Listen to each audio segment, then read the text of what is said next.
नमस्कार, बहुत स्वागत है आप सभी का। आप देख रहे हैं आपकी बात छत्तीसगढ़। मैं हूं अभिलाष मिश्रा। आखिरकार मोदी सरकार जातिगत जनगणना के लिए हो गई तैयार, लेकिन सवाल तो यही है कि ये किसकी जीत किसकी हार? क्या बीजेपी ने मुद्दा छीन करके बड़ा काम कर लिया या कांग्रेस ने मोदी सरकार को झुका दिया? इस तरह की बातें चल रही हैं। छत्तीसगढ़ में कांग्रेस इसका क्रेडिट खुद ले रही है और बीजेपी कह रही कि हम तो गरीबों के लिए और पिछड़ों के लिए, दलितों के लिए पहले से ही काम करते रहे, इसमें नया क्या, हमने एक और काम कर दिया। तो अब समझ में यह नहीं आ रहा कि दरअसल ये क्रेडिट किसको जाएगा, किसको फायदा होगा, किसको नुकसान होगा। और सबसे असल मुद्दा तो ये कि जातिगत जनगणना का फायदा क्या असल में सिर्फ बीजेपी या कांग्रेस को होगा? जो लोग समाज में सबसे पिछले पायदान पर खड़े हैं उन तक भी कोई फायदा पहुंचेगा? इन्हीं सवालों के साथ शुरू करते हैं आपकी बात।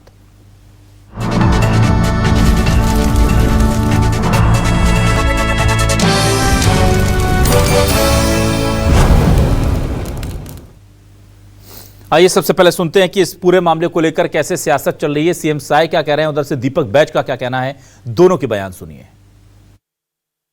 निर्णय हुआ है तो होगा ही।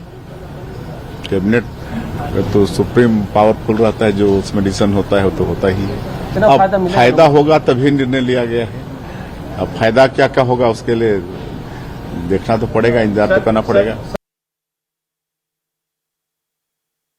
मैं धन्यवाद देता हूं हमारे नेता माननीय राहुल गांधी जी को, जो देश हित में लगातार ये बात उठाते रहे कि जातिगत जनगणना आवश्यक है, ताकि पूरे देश में हमारे ओबीसी, आदिवासी, एससी वर्गों का जातिगत समीकरण सच्चाई बाहर आना चाहिए। और जो कल जातिगत जनगणना कराने का निर्णय लिया, ये कांग्रेस पार्टी की जीत है। कांग्रेस पार्टी समर्थन करती है। जिसकी जितना हक है, उस आबादी है उसकी उतना हक होना चाहिए।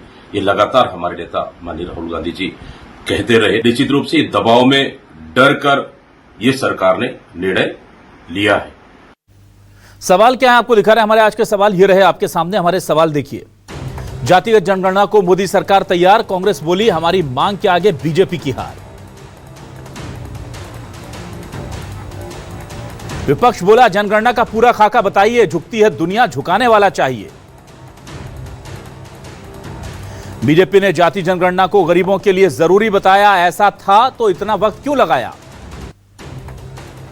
जाति जनगणना पर कौन जीता, कांग्रेस ने सरकार झुकाई या बीजेपी ने पासा पलटा? यह सबसे बड़ा सवाल है कि भाई हुआ क्या है आखिर, किसको फायदा किसको नुकसान। तीन खास मेहमान जुड़ गए मेरे साथ। धनंजय ठाकुर साहब कांग्रेस से वरिष्ठ नेता प्रवक्ता मेरे साथ जुड़ रहे हैं, उनका स्वागत करूंगा।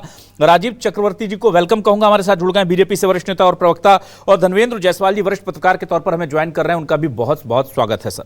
सबसे पहले मैं आ जाता हूं धनंजय ठाकुर साहब, ये जीत तो हुई है लेकिन एक बड़ा मुद्दा खत्म भी हो गया, तो जरा बताइए कि ये चूंकि राहुल गांधी जी ने चैलेंज किया था कि मैं इसी संसद में पास कराऊंगा, संसद में खड़े होकर जो ऑन रिकॉर्ड बयान जाता है, बाहर तो नेता कुछ भी बोल के पलट सकते हैं, लेकिन उन्होंने संसद के अंदर कहा था कि या तो आप पास कर दीजिए या हम पास कर देंगे और हम लाएंगे, जातिगत जनगणना कराएंगे। और वो चीज अब हो रही है। तो मैं इसे आपकी जीत के तौर पर देखूं या इतने बड़े मुद्दे को कांग्रेस ने जिसे खड़ा किया और बहुत बड़ा बनाया और पूरे देश से समर्थन उसे मिला, उस मुद्दे को बीजेपी ने अब बुलडोज कर दिया, कैसे देखूं सर? देखिए अभिलाष जी, निश्चित तौर पर कांग्रेस के जो नेता प्रतिपक्ष है सदन में आदरणीय राहुल गांधी जी और कांग्रेस के राष्ट्रीय अध्यक्ष मल्लिकार्जुन खड़गे जी, प्रियंका गांधी जी और प्रदेश में दीपक बैज जी और पूर्व मुख्यमंत्री भूपेश बघेल जी, नेता प्रतिपक्ष चरणदास महंत जी लगातार इस बात को लेकर जनता के बीच में गए, सड़क में भी बात किए, सदन में भी बात किए कि जातिगत जनगणना होनी चाहिए, क्योंकि जातिगत जनगणना होगी तो ही ये स्पष्ट हो पाएगा कि सरकारों के द्वारा जो इनके बेहतरी के लिए जो योजनाएं चलाई जा रही है, चाहे उनके शिक्षा के लिए हो, स्वास्थ्य के लिए हो, रोजगार के लिए हो, सामाजिक समानता के लिए हो या आर्थिक उन्नति के लिए, उसका बेनिफिट उनको कितना मिला है। और तभी संभव होगा जब जातिगत जनगणना करेंगे। और हम जब जातिगत जनगणना की बात की है, चाहे सड़क में बात की है, सदन में, आपके डिबेट में, तो भाजपा आरएसएस उनके जो समर्थक लोग हैं वो तो आरोप लगाते थे कि कांग्रेस पार्टी की जो नीतियां हैं वो देश को विभाजन की ओर ले जाएगी, देश को टुकड़े टुकड़े करेगी, लोगों में वर्ग संघर्ष भाव उत्पन्न करेगी और इससे बहुत नुकसान होगा। स्वयं नरेंद्र मोदी जी ने कई बार कहा इस चीजों को, जो देश के प्रधानमंत्री जिन्होंने आज जातिगत जनगणना की स्वीकृति प्रदान की है। आरएसएस प्रमुख मोहन भागवत जी ने कहा है, प्रदेश के कई नेता कहे हैं, लगातार आप देख लेंगे, चाहे उत्तर प्रदेश के मुख्यमंत्री योगीनाथ जी हो। और आज जातिगत जनगणना के लिए अगर सरकार तैयार हुई है तो निश्चित तौर पर जो कांग्रेस पार्टी ने जो एक मुहिम चलाया, जो एक जनता की आवाज को उठाने का काम किया, जिसे जनता का व्यापक समर्थन मिला, उसी के दबाव में सरकार तैयार हुई है। ठीक। और ये हमारे लिए मुद्दा नहीं था, हमारे लिए जवाबदेही थी, क्योंकि हम सरकार के जो पैसा है उस वर्ग में खर्च होता है कि नहीं होता है हम जानना चाहते हैं, उसके कितना बेहतर हो पाया है। और निश्चित तौर पर ये हमारे मुद्दे की जीत है, हमारे पार्टी द्वारा उठाई गई चीजों की जीत है। अब भारतीय जनता पार्टी कुछ भी बोल रहे, लेकिन 11 साल में तो आपने इसमें तैयारी नहीं किए थे, ना तैयार हुए थे, हमेशा विरोध किए हैं। और आप अपनी कहते हैं ना कि शब्द इस्तेमाल करना उचित नहीं होगा, कि थूक कर चाटना, ये कहना उचित नहीं होगा, लेकिन ये है कि आप जिसका विरोध कर रहे थे आज वो साथ में खड़े हुए हैं, आप बताने के लिए पास कुछ नहीं है। ठीक है, चलिए राजीव चक्रवर्ती साहब, देखिए थोड़ा परेशानी में तो डाल दिया है सरकार के फैसले ने, आने वाले समय में हो सकता है पॉलिटिकल फायदा भी दिख रहा हो आपको इसका, लेकिन प्रवक्ताओं को थोड़ी मुश्किल में डाल दिया। धनवेंद्र जायसवाल जी भी समझ रहे होंगे, क्योंकि इतने दिनों से आप लोग इसके विरोध में बात करने आते थे, अब अचानक से बोला गया होगा फोन करके कि नहीं भाई अब संभालो, तो क्या कहेंगे? अच्छा, अब आप ये कहेंगे आपने विरोध नहीं किया कभी? चलिए शुरू कीजिए सर। हाँ, अभिलाष जी बिल्कुल नहीं। अभिलाष जी, आज रायपुर में बहुत अच्छी बारिश हुई है और बहुत सुहानी हवाएं चल रही है। हाँ। और वो बिल्कुल हम भी बहुत खुश हैं। हाँ। इसलिए और बड़े आश्चर्यचकित है, ये वही कांग्रेस पार्टी जो कहती थी जात पे न पात पर मुहर लगेगी हाथ पर, फिर वही कांग्रेस पार्टी है, श्रीमती इंदिरा गांधी जी कहती थी न जात पर न पात पर, बात करो राष्ट्रीय एकता पर। तो राष्ट्रीय एकता जात पात को हटाकर अचानक जब पूरे भूमंडलीकरण हो गया पूरे विश्व में और दुनिया एक खगोल छोटा सा गांव बन गया, तो अचानक राहुल गांधी जी पैराशूट से उतरे और कहने लगे जातिगत जनगणना, ये जो पहलवान खड़े कितने ओबीसी है, कितने ट्राइबल है, भाई पहलवान अपने पहलवानी से क्या जीतता है? बोला मैं नहीं मानूंगा इसमें कितने ओबीसी है बताइए, सौंदर्य प्रतियोगिता महिलाएं, तो ये कुछ विदूषक सा मामला हो गया था। तो हमने कहा 2011 के बाद से जाति का कोई भी जनगणना नहीं हुई, आवश्यक है जनगणना, हमने कभी विरोध नहीं किया। आप फुटेज दिखा दीजिए कि हम कहाँ कि नहीं करेंगे, जनगणना आवश्यक है सांख्यिकी के लिए, विकास के लिए। और हमारी पार्टी का तो एक आइडियोलॉजी दर्शन है दीनदयाल उपाध्याय जी का, कि समाज के अंतिम पंक्ति तक विकास की अवधारणा जानी चाहिए, नहीं तो उस विकास का कोई पर्याय नहीं, उस विकास का कोई मायने नहीं। हमने कभी नहीं कहा। हाँ। और हमने कहा कि नहीं करेंगे, और जब हुआ है तब हुआ है। अब कांग्रेस अगर उससे कहती कि हमारे बात पर जीत हुई है, तो कांग्रेस पार्टी तो यह भी कहते थे कि लोकतंत्र खत्म हो गया भारत देश में। हाँ। अघोषित आपातकाल है, तो चलिए हम अगर आपके सलाह पर भी करते हैं तो लोकतंत्र की भी जीत हुई है और जनगणना भी करना। अरे आपने बड़ा दिल दिखा दिया, आपने कह दिया कि आपकी सलाह पर करते हैं। और राजीव जी मुझे भी कभी भी ऐसे मत चैलेंज कीजिए कि आप लोग विरोध नहीं करते थे, आप जनगणना करने की बात करते थे, पर जातिगत जनगणना पर जो जो आपने बयान दिए वो सारे रिकॉर्ड में, कि आप हिंदुओं को बांटना चाहते हो, आप हमारी 4 जातियां हैं, मैं आपको याद दिलाता हूं, हमारी 4 जातियां हैं, माननीय प्रधानमंत्री जी ने 4 जातियां बना दी हैं, और हम जातियों की जनगणना क्यों करें, वो सारी बात करते थे। अब वो 4 जाति कहां गई आपकी? अब तो आप ओबीसी गिनेंगे कि अब आप दलित गिनेंगे या पिछड़ा गिनेंगे या मुस्लिम गिनेंगे? दीजिए 1 सेकंड। हाँ, बिल्कुल बिल्कुल हम बता रहे हैं क्यों। मंडल आयोग की जब रपट आई और विश्वनाथ प्रताप सिंह अध्यक्ष थे, जो देश के अंदर जब राजीव गोस्वामी ने आत्मदाह का प्रयास किया, और उस समय जो जिस प्रकार से समाज में दंगे हुए, आपस में मारकाट हुई आरक्षण को लेके, क्या वो भयावह दिन को हम याद कर लें और उसको हम संज्ञान न लें कि जातिगत मंडल आयोग की रपट के बाद जिस प्रकार से लड़ाई झगड़े हुए, दंगे फसाद हुए, पिछड़े अति पिछड़े, दलित अति दलित, पिछड़े हुए दलित, दलित के ऊपर दलित, तो ये जो फसादात हुए जिस प्रकार से। अरे बाबा, तो अब आप दोबारा फसादात करवाने वाले हैं क्या राजीव जी? लगातार आत्महत्या कर रहे थे। आपके लॉजिक समझ में नहीं आ रहा है। फसादात नहीं, उसका संज्ञान, अरे बड़ी 11 साल तक संज्ञान ही लेते रहे, 11 साल बाद आपको अचानक लगा कि अब नहीं होंगे फसाद। 1990 को क्या बात कर रहे हैं? थोड़ा तो प्रैक्टिकल बात कीजिए। क्या जिस समय राजीव गोस्वामी आत्मदाह किए थे और जिस समय से लगातार लड़ाई झगड़े चल रहे थे, उधर कांशीराम जी कह रहे थे कि जिसकी जितनी जनगणना, आज भले राहुल गांधी जी उस बयान को ले ले, तो जिसकी जितनी जाति उसका उतना वोट, उसका उतना चोट, उसका उतना वोट, उसका। चलिए ठीक है, आऊंगा आपके पास। आप इधर उधर गोल गोल बातों को घुमा रहे हैं, आप असल मुद्दे पर नहीं रह पा रहे हैं। चलिए धर्मेंद्र जायसवाल जी के पास आ रहा हूं, फिर आऊंगा आपके पास। धर्मेंद्र जी आपसे जानना चाहता हूं। ठीक है, चलिए चलते हैं, जातिगत गणना करवाते हैं। ठीक है, अरे तो बोलिए ना कि ठीक है भाई, प्रेशर है, हमने करवा दिया, अब मुद्दे को खत्म करना चाहते हैं। और ऐसा जरूरी थोड़ी कि विपक्ष है तो एक बात भी ढंग की नहीं कर पाएगा। धर्मेंद्र जायसवाल जी, आपके पास आता हूं। सर, अब क्रेडिट की लड़ाई है। उधर तेजस्वी यादव मिठाई बांट रहे थे, पटाखे चला रहे थे और कह रहे थे ये हमारी जीत है। लालू प्रसाद यादव जी कब से मांग कर रहे थे उनकी जीत है। इधर राहुल गांधी जी के पोस्टर लग गए, झुकती है दुनिया, झुकाने वाला चाहिए। और इधर राजीव चक्रवर्ती साहब कह रहे हैं हम तो पहले दिन से कह रहे थे कि हम गरीबों के लिए सब काम करने को तैयार, हमने कब मना किया था। तो अब समझ नहीं आ रहा किसको क्रेडिट मिलेगा सर इसका।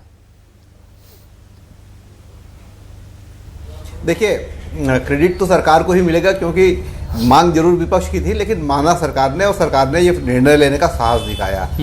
जहां तक भारतीय जनता पार्टी की बात है, तो भारतीय जनता पार्टी नेताओं ने कभी इसका विरोध नहीं किया, गोल गोल बातें करते रहे। जिस तरीके से वो कांग्रेस जैसे ही ये मांग करती थी, भारतीय जनता पार्टी के तमाम प्रवक्ता, चाहे वो आपके चैनल पर हों, चाहे राष्ट्रीय चैनल पर हों, चाहे मंच पर हों, इसको लेकर के कभी वो सीधे इनकार नहीं कर पाए और कभी उसका समर्थन भी नहीं कर पाए, गोल गोल बातें करते रहे। लेकिन भारतीय जनता पार्टी का ऑफिशियल स्टैंड देखना होगा तो आपको बिहार जाना पड़ेगा। बिहार ने सबसे पहले जातिगत जनगणना कराने का फैसला किया, लेकिन बाद में जब कोर्ट में गए तो उनको मजबूरन कहना पड़ा कि जनगणना नहीं, सर्वे है। तब भारतीय जनता पार्टी विपक्ष में थी। जब ये प्रस्ताव आया था तब भारतीय जनता पार्टी वहां सरकार में थी, लेकिन जब ये निर्णय हुआ तब भारतीय जनता पार्टी विपक्ष में थी। और तब भारतीय जनता पार्टी ने इसका समर्थन किया और कहा कि हम इस सर्वे के पक्ष में हैं। तो ये भारतीय जनता पार्टी का ऑफिशियल स्टैंड जो पहली बार कहीं देखने को मिला, तो वो बिहार में देखने को मिला था। इसके बाद भारतीय जनता पार्टी ने कभी इसका खुल करके ये नहीं कहा कि हम जातिगत जनगणना के खिलाफ हैं और ये हम नहीं कराने वाले हैं। जब से भारतीय जनता पार्टी की सरकार केंद्र में आई है, उसके बाद पहली बार जनगणना होने जा रहा है। अब तक कोई जनगणना हुआ नहीं है, और जब जनगणना होने जा रहा है, इसके 3 साल पहले से कांग्रेस लगातार ये मांग करती रही है। तब भारतीय जनता पार्टी ने इस पर कोई निर्णय अपना सुनाया नहीं था। कभी उन्होंने ये नहीं कहा कि जनगणना इस तारीख को होगी और उसके साथ ये किया जाएगा या नहीं किया जाएगा। अब जब जनगणना की तैयारी लगभग पूरी हो चुकी है, जनगणना की तारीख आने वाले हैं, तब उसके पहले केंद्र की सरकार ने ये निर्णय लिया। उनके पॉलिटिकल अफेयर्स की कमेटी पहले डिस्कस हुआ, फिर ये कैबिनेट में गया और ऑफिशियली ये डिक्लेयर कर दिया गया कि जब अगली बार जनगणना होगी, उसमें ये नहीं बताया गया कि कब होगी, जब भी अगली बार जनगणना होगी तो उसमें जाति की गणना की जाएगी। ठीक है। जहां तक सवाल कांग्रेस का है, तो कांग्रेस ने लगातार पहले तो इसका विरोध किया, लेकिन बाद में कांग्रेस को लगा कि ये जो ऐसा मुद्दा है जो ओबीसी क्लास को एड्रेस करता है, तो उन्होंने इसको बड़ा मुद्दा बनाया। राहुल गांधी का आप जिस भाषण का जिक्र कर रहे हैं, उसमें उन्होंने प्रधानमंत्री को खुली चुनौती दी थी सदन में, और उन्होंने कहा था कि यदि आप करवाइए, यदि आप नहीं करवाएंगे तो हम सरकार में आकर के करवाएंगे। तो उसके बाद से भारतीय जनता पार्टी ने इसका कोई जवाब दिया नहीं था। ठीक जवाब कल केंद्रीय रेल मंत्री अश्विनी वैष्णव ने दिया कि हम जातिगत जनगणना कराने जा रहे हैं। तो जब भविष्य में इस बात की जिक्र होगा, जब कभी इतिहास लिखा जाएगा, तो इसका क्रेडिट तो बीजेपी के खाते में ही जाएगा, क्योंकि सरकार उनकी है और निर्णय उन्होंने किया है। ठीक है। धनंजय ठाकुर साहब, आप देखिए, बहुत महत्वपूर्ण सवाल की जमीन तैयार कर दी है धर्मेंद्र जायसवाल जी ने कि ये मांग आपकी थी, और अगर आप इसको आगे तक खींचकर ले जाते और बीजेपी अगर इसे एग्जीक्यूट नहीं करती तो आपके लिए बहुत ज्यादा अच्छा मैसेज जनता के बीच में आपका ये जाता, और वो ठीक है, चुनावी फायदा भी उससे मिल सकता था और बाकी चीजें भी हो सकती थी। पर बीजेपी ने कहा कि ठीक है, जो आप एक शब्द इस्तेमाल कर रहे थे कि बोलना नहीं चाहिए, पर मैं बोल रहा हूं, तो बीजेपी को चुनाव को लेकर के कह लीजिए, या वो इस चीज को समझ गई है कि ये चीज बहुत डैमेज कर रही है, तो उन्होंने अपने कोर्स को करेक्ट कर लिया, कोर्स करेक्शन जिसको कहते हैं वो कर लिया है, डैमेज को कंट्रोल कर लिया है। और अब ये बात सही है कि अगर ये होगा तो फिर ये कहा जाएगा कि मोदी सरकार में हुआ है। तो अगर मैं लॉन्ग टर्म के लिहाज से देखूं तो कांग्रेस का एक बहुत बड़ा इशू था, बहुत बड़ा मुद्दा था। चुनाव तो मुद्दों के दम पर लड़ा जाता है, और विपक्ष के पास मुद्दे होते हैं तभी सरकारें झुकती हैं। तो झुकना जो ठीक है अपनी जगह है, पर अब आगे आपके पास ऐसे और कौन से इश्यूज हैं जिनको लेकर के आपको लगता है आप सरकार को झुका पाएंगे, या सरकार को यूटर्न लेना पड़ेगा? किसान आंदोलन पर हमने देखा था एक बड़ा यूटर्न था कांग्रेस सरकार का उस दबाव के बाद, और अब ये उतना बड़ा यूटर्न मैं अब देख रहा हूं। देखा बिलाजी, आपने धर्मेंद्र जायसवाल जी चूंकि पत्रकार हैं, उनके सवाल पर मुझसे सवाल पूछा, तो मुझे लगता है कि मुझे धर्मेंद्र जायसवाल जी के सवालों का जवाब नहीं देना चाहिए कि धर्मेंद्र जायसवाल जी भी गोल गोल जवाब दे रहे हैं, जैसे भाजपा के प्रवक्ता यहाँ गोल गोल जवाब दे रहे हैं। अब उनकी अपनी मजबूरियां होंगी, कुछ उनके दिक्कतें होगी। आपको याद होगा मनमोहन सिंह जी प्रधानमंत्री थे, यूपीए की सरकार थी, तो 2011-12 में जातिगत आर्थिक और सामाजिक सर्वेक्षण हुआ, जिसका सर्वे रिपोर्ट सदन में प्रस्तुत हुआ, और 13 में उसको प्रस्तुत होने के बाद कुछ त्रुटियां सुधारने दी गई, और 14 में हम सरकार से चले जाते हैं। वो सर्वे रिपोर्ट तो भारत सरकार की प्रॉपर्टी है। 11 साल तक उस रिपोर्ट को क्यों दबाया गया? और कांग्रेस पार्टी जब जातिगत जनगणना की बात की है तो मैं तो देश के प्रधानमंत्री जी का नाम लिया हूं कि वो 4 जात बताते थे। तो ये तो भारतीय जनता पार्टी का ऑफिशियली स्टेटमेंट हुआ ना कि जातिगत जनगणना विरोध किया। नरेंद्र मोदी जी कोई अन्य दल से तो है नहीं, भाजपा के सर्वोच्च नेता है, पूरी भाजपा उनके पीछे चलती है। मैंने उत्तर प्रदेश के मुख्यमंत्री का जिक्र किया, मैं गिरिराज सिंह जी का जिक्र करता हूँ, अनुराग सिंह ठाकुर का जिक्र करता हूँ, सारे लोगों का जिक्र कर रहा हूँ। तो अब भारतीय जनता पार्टी का ऑफिशियल स्टेटमेंट किसको माना जाएगा और विरोध किसको माना जाएगा, ये मैं तो समझ नहीं पा रहा हूँ। ठीक है, लेकिन ये तय है कि जो सरकार में बैठे जो लोग हैं जो नहीं चाहते कि सरकार की योजनाएं कितना लोगों तक पहुंची है, कैसे किस प्रकार की बात है, वो जातिगत जनगणना स्पष्ट होगा। और आपने खुद बोला कि मैं क्लिपिंग दिखा देता हूं राजू चक्रवर्ती जी को कि 4 जात वाली बात आप कितना विरोध किए थे, तो वो कैसे इधर उधर, ठीक है चलता है। लेकिन ये हम लोग बात की खुशी है कि राहुल गांधी जी के मुद्दों को लेकर सरकार ने फैसला किया है, तो ये कांग्रेस की जीत है। राजनीतिक लाभ नुकसान के लिए हमने इस बात को नहीं उठाया था, हमने देश की जनता की आवाज को लेकिन धनंजय ये मतलब मैं बहुत इसको पॉलिटिकली मत लीजिएगा, मैं जानना चाहता हूं कि ये सब अच्छी अच्छी आइडियाज जो होते हैं विपक्ष में आने के बाद क्यों आते हैं हम? देखिए, आप मोदी सरकार को कोसिए, आपके पास हक है, आप जो भला बुरा कहना चाहते हैं कह सकते हैं, विपक्ष में है। 11 साल उन्होंने लगा दिए इस पर फैसला करने में। कांग्रेस ने कितने साल लगाए थे सर? 60-70? तो ये जब विपक्ष में हम आ जाते हैं और जब हमको लगता है हमारे वोट्स कम हो रहे हैं, हमारी सीटें कम हो रही हैं, तभी इतने क्रांतिकारी आइडिया क्यों आते हैं लोगों को? ये आप अकेले के लिए नहीं पूछ रहा हूं, मैं बीजेपी के लिए भी पूछता हूं। सुनिए ना, आपने बहुत अच्छा सवाल नहीं, मैं किसी के राजनीतिक उत्तर जवाब दूंगा, आपके सवाल का जवाब दूंगा। आपने बहुत अच्छा सवाल पूछा है, क्यों कांग्रेस को इतना टाइम लगा? क्योंकि कांग्रेस जब देश की आजादी के बाद इस देश के गद्दी पर बैठकर देश के विकास की गाथा लिख रही थी ना, उस समय तो 33 करोड़ लोग थे इस देश में, और 33 करोड़ लोग ऐसे थे जिनके पास ना तो खाने के लिए अनाज था, ना ठीक से पहनने के लिए कपड़ा था, ना अस्पतालें थी, ना स्कूलें थी, ना सड़कें थी, ना सारे चीज। हमने उस दिशा में काम किया ना। आज 33 करोड़ से 140 करोड़ की जनसंख्या हो चुकी है। आरक्षण की बात हो रही है, सरकार की पैसाएं योजनाओं में जा रही है कि अमुक जाति के लिए हम इतने पैसा फंड पे दिए हैं, उसे शिक्षा, स्वास्थ्य, रोजगार के, लेकिन उसका बेनिफिट कैसे होगा? ये तो ऑडिट भी होगा ना। और राहुल गांधी जी ने एक्सरे की बात की है, एक्सरे होगा कि कितने लोगों को कितना बेनिफिट हुआ है। और जब हम मुद्दा उठाए तो आज भाजपा का भी एक्सरे हो गया। जो भाजपा कल तक जो विरोध कर रही थी, आज ठीक है कसीदे पढ़ रहे। चलिए ठीक है, मैं अब ठीक है, मैं राजीव जी के पास आता हूं। मुद्दे थे उसको इन्होंने स्वीकार किया। राजीव साहब, एक चीज तो अच्छी है बीजेपी में कि बीजेपी बहुत सोच समझ के फैसला लेती है और वो बड़े फैसले लेने का दम रखती है, वो देखती है, वो उस तात्कालिक नुकसान को नहीं देखती, वो लॉन्ग टर्म प्लानिंग के साथ चलती है। और हमने देखा है कि जो मामले, चाहे वो अग्निवीर योजना थी, उसमें सुधार किया गया, किसान आंदोलन में वापस करने पड़े बिल तो वापस कर लिया, और तात्कालिक तौर पर उसकी बहुत छिछालेदार भी होती है। वो डेयरिंग है मोदी सरकार में, वो इसको स्वीकार करने में कोई दिक्कत नहीं। अब आप दबाव में कह लीजिए या इतना ज्यादा प्रेशर है जो भी, पर वो कर लेते हैं। वो ये नहीं सोचते कि यार अब पीछे हट गए तो हमको कोई बात कहेगा तो बात कह ले, पर हमको हटना है क्योंकि नुकसान होगा। और ये भी हुआ है। तो इसका सीधा सवाल मेरा ये है कि पॉलिटिकल माइलेज इसका रीजन है, या आप वाकई में चाहते हैं कि जो पिछड़े हैं, जो आर्थिक तौर पर बहुत ज्यादा विषम परिस्थितियों में है, उनका फायदा हो जाए? और अगर ऐसा है तो आपने 11 साल क्यों ले लिए सर? मान लीजिए भगवान ना करता कि 2 बार के बाद आपकी सरकार चली जाती, तो आपको लगता नहीं कि आपने उन सबसे ज्यादा वंचितों के अधिकारों के बारे में सोचे नहीं था 10 साल? तो नहीं अभिलाष जी, इसका 2 कारण दिखता। पहला तो जो बीच में कोविड का काल था, उस कोविड की तैयारी में प्री कोविड, पोस्ट कोविड और कोविड के बाद जो स्थितियां गंभीर थी कि हम आपात स्थिति से किस प्रकार से निपटें, कि देश में जातिगत सर्वेक्षण जरूरी है, कि जनसंख्या सर्वेक्षण जरूरी है, इस बात की ऊहापोह थी। लेकिन आपको एक बात बता दूं, जैसे कांग्रेस कहती थी कि इस देश में अब आपातकाल लग चुका है, कांग्रेस ने कभी गांधी जी का केवल फोटो का उपयोग किया। गांधी जी ने जो अस्पृश्यता के खिलाफ जो आंदोलन चलाया, तो हमने स्वच्छता अभियान में गांधी जी के लोगों को लिया कि इस प्रकार से देश को इसकी आवश्यकता है। सरदार वल्लभ भाई पटेल, भले वो कांग्रेस के नेता थे, लेकिन वो जिस प्रकार से पूरे राष्ट्रों का विलीनीकरण किए, लौह पुरुष कहलाए, तो हम भी उनके आदमकद प्रतिमा बनाए कि नहीं, राष्ट्र की एकता के लिए, जो कांग्रेस पहले कहती थी राष्ट्र की एकता, राष्ट्र की एकता, और अभी जाति का जनगणना पर आ गए। पर जो भी हो, अगर वो भला है समाज के लिए, तो क्यों नहीं हम उसे अंगीकार करेंगे कि किसी विपक्ष ने आइडिया दिया तो हम उसको दरकिनार नहीं कर सकते। लेकिन जितना कांग्रेस ने आइडिया दिया, उससे ज्यादा हाँ। हम उस पर काम करेंगे, ठीक है। हम उस पर काम करेंगे कि जो अगर जो विसंगतियां थी अभिलाष ठीक। जी, आज भी बहुत विसंगतियां हैं, जो वर्ग को जिस वर्ग को आरक्षण की आवश्यकता है उस वर्ग को आरक्षण नहीं मिल रहा है, ठीक। और बहुत सारे क्रीमी लेयर है राजस्थान से लेकर तमाम राज्यों में जो बहुत संपन्न हो चुके हैं, लेकिन आरक्षण का और जातिगत जो आरक्षण है उनको मिल रहा है।